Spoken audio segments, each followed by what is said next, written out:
નમસ્કાર મિત્રો, મિસ્ટર પ્રજાપતિ બ્લોગમાં તમારું સ્વાગત છે. તો આજે આપણે રાયસણ પેટ્રોલ પંપે પહોંચી ગયા હતા પેટ્રોલ ભરાવવા, પણ લાઈન જોઈને તો આપણને એવું થયું કે અહીંયા પેટ્રોલ ભરાવાય નહીં. કારણ કે પબ્લિકની લાઈન તો જુઓ તમે, આ પેટ્રોલને શું થઈ ગયું એ જ ખબર નહીં પડતી. પેટ્રોલ તો નોટબંધી કરતાં વધારે આગળ ચાલ્યું છે. નોટબંધીમાં આટલી લાઈન નથી જેટલી આ પેટ્રોલમાં લાઈન છે, તમે જોઈ શકો છો. ગાડીઓવાળા તો જુઓ તમે, ગાડીઓની તો લાઈન લાગી છે. એવું થાય છે કે હવે ગાડી બી ના ચલાવાય, આપણે હવે જૂની બળદગાડા પાછા લાવવા પડશે એવું લાગી રહ્યું છે. હવે સમય એવો આવી ગયો છે કે બળદગાડા આપણે પાછા લાવવા પડશે, કાં તો પછી હવે ઇલેક્ટ્રિક વ્હીકલ લાવવું પડશે. આપણે અહીંયા તો મેળ ના આવે, પછી આપણે Bharat petrol pump PDPU road ઉપર પહોંચી ગયા. પીડીપીયુ રોડ ઉપર પહોંચતાની સાથે આપણને તો એવું થઈ ગયું ના, હવે ગાડી ચલાવાય જ નહીં આપણે.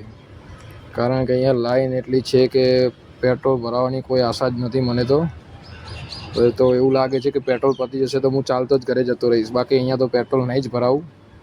આટલું ટ્રાફિક જોઈને તો પેટ્રોલ ભરાવવાનું મન પણ નથી થતું મને. તમે જોઈ શકો ખાલી આમ કેટલી પબ્લિક છે. પેટ્રોલ તો હવે આપણે ગુજરાતમાં મળવાનું ના એ રીતે પબ્લિક તૂટી પડી છે અહીંયા. અને આવો ગાંધીનગરમાં નજારો જોવાની કંઈક મજા મને અલગ આવી આજે તો. અને ટ્રાફિક તો જુઓ તમે, બાઇકવાળા ને આ છે ને તે છે ને, બધાને પેટ્રોલ આટલું પેટ્રોલ શું કરશે લોકો એ જ ખબર નથી પડતી. જોઈ શકો તમે ખાલી ટ્રાફિક કેટલું છે. ત્યાં ટુ વ્હીલરની બી લાઈન એટલી છે કે ત્યાં જવાનું મન